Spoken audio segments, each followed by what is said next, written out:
Olá, meus queridos amigos, muito boa noite. Muito boa noite, gente, muito boa noite para todos vocês.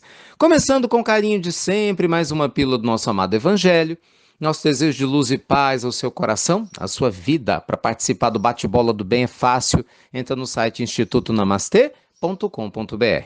Gente, hoje eu queria responder a pergunta, né, de um amigo lá da cidade de Maceió. Ele sabe de quem é, educador físico que, enfim, nos contou uma história muito interessante, né, a respeito de visões que a filhinha dele anda tendo. Ele tem uma filha pequena, né, e tem tido algumas visões. E ele próprio, médium, vidente, muitas vezes acorda durante a noite, vê espíritos, e ele tem se sentido assustado com essa situação toda. Eu até já contei um pouco da história dele aqui, talvez vocês se lembrem, numa pílula do Evangelho no mês de janeiro, em que uma época eu estava em Maceió nessa oportunidade, né? A gente fazia exercício na academia e eu ouvi por acaso uma conversa dele com uma aluna, exatamente falando a esse respeito. Então, esse nosso companheiro querido nos envia a pergunta e com todo carinho a gente responde aqui, né? Não vou entrar em detalhes, porque são questões da vida pessoal, mas serve de aprendizagens para todos nós. Gente, fenômenos mediúnicos entre pais, filhos, mães, né? Dentro da própria família são muito comuns. Não tem nada de anormal. Eu sei, lógico, que quem não está acostumado com essa ideia pode até se assustar.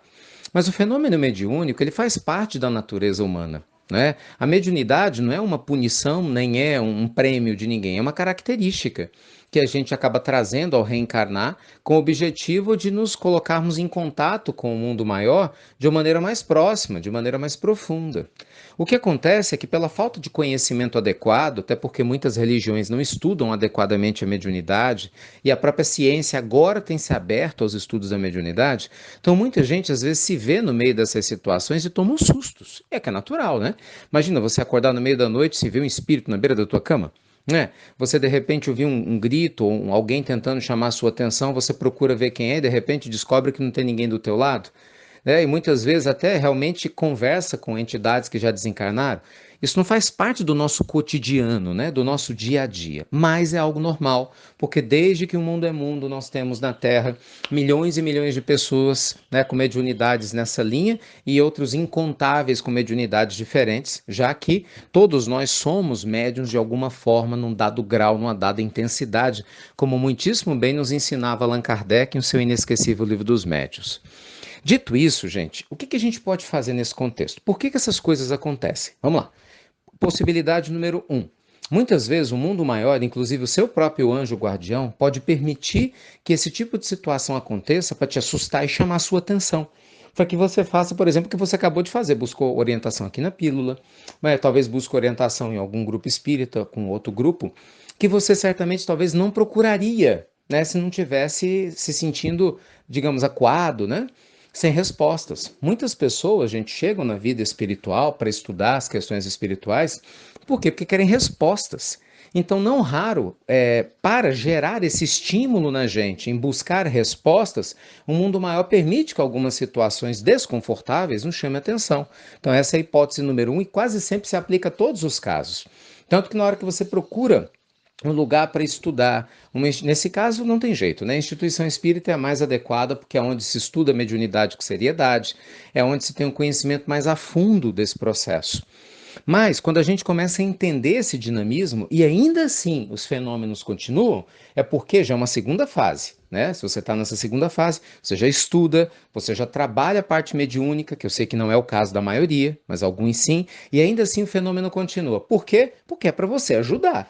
E aí sim entra o processo de você aprender a lidar e conviver com essa realidade, que é o que o estudo vai te trazer. Né? Você aprender a fazer a oração, encaminhar um companheiro espiritual que está precisando de ajuda. Você se torna uma pessoa que faz a caridade. Só que é uma caridade não é só material, é uma caridade espiritual. Porque, gente, quem são os mortos na realidade? Os mortos são as almas daqueles que estavam encarnados. Então, muitas vezes a pessoa desencarna, mas ela fica na Terra. Muitas vezes ela desencarna e ela está ligada a nós ou a outras situações e ela precisa de energias boas. Ela não segue a sua jornada evolutiva, né? Ela fica presa na erraticidade na crosta da Terra. Isso é muito comum. Não é mais do que a gente pensa, não é só coisa de filme, é algo real, né? Creia se você puder ou não, mas é algo que acontece. Então a oração nesses casos é importante. O evangelho no lar, gente. Ah, meu Deus, lá vou eu de novo falar dele. A prática do evangelho no lar. Por que o evangelho no lar é tão importante? Por diversos motivos. Um deles é esse. Se tem, né, irmãos espirituais que estão precisando de ajuda, ao fazer o evangelho no lar, eles também são educados, entende? Ao invés de ficar na sua casa te perturbando, eles também seguem a sua caminhada. Eu sei que a princípio, conversando assim, parece que dá medo. Não tenha medo, não. Oh, meus amigos, se vocês soubessem, a oportunidade de ajudar alguém que precisa é uma bênção de Deus para nossa alma, entendeu? Para o nosso próprio coração. Substitua o medo pela fé e pela alegria de servir. Não importa se você está sendo um instrumento útil para consolar um encarnado ou desencarnado. O importante é que a gente aprenda a servir a Deus. E colocando o evangelho no seu lar, educando a sua família, seus filhos, a si mesmo, com certeza você vai ser um médium, um instrumento divino nas mãos hábeis do mundo maior. E vai descobrir mais cedo que você pensa que isso é uma bênção, um tesouro de Deus. E não tem nada de ter medo, né? Ou de ter receio de desenvolver essa habilidade. Tá bom? Nem é uma habilidade, né? É uma aptidão, para ser mais exato aqui com o termo. Tá bem? Meus amigos, feliz da vida, você sabe que vocês podem participar. Hoje à noite, nossa segunda aula, hein? Leis espirituais da prosperidade aí. Você participou da aula de ontem? Ontem eu falei da lei do merecimento, hein? Hoje a segunda lei, a lei do poder, do eu posso, pelo amor de Deus. Assista a aula, porque eu sei que tem muita gente que precisa se desbloquear, gente, de crenças que estão travando você e sua família de prosperarem, de crescer espiritualmente. Então, estou te esperando no canal do YouTube, do nosso Instagram, 8 horas da noite. Aproveita, você está de quarentena mesmo? Entra, assiste, nem que seja um pedacinho. Talvez você encontre respostas profundas para suas orações, para suas preces. Eu penso assim, se você está me escutando agora divulgar esse projeto, não é por acaso, né? Então, fica ligado. E amanhã de manhã nós vamos ter o Nelsinho Xavier, um grande amigo querido falando sobre a fé, convidadíssimo no Evangelho no Lar Online. Cada dia tem mais pessoas e quinta-feira, presença mais do que confirmada, nosso irmão Haroldo Dutra Dias. O nosso Haroldo, tão conhecido de tantos de vocês, vai nos brindar também com a sua presença numa participação especial no nosso Evangelho no Lar, na quinta-feira, 10h30. Olha quanta gente especial participando com o coração aberto. Já tivemos a irmã Aila Pinheiro, tá vendo? Então, é para vocês. 10h30 da manhã, Instagram, 10h30 da manhã, YouTube, 8 horas da noite, a mesma coisa Instagram e YouTube, a gente tá juntinhos, tá? E às 21 horas, você já sabe, a terceira live do dia são 3, gente.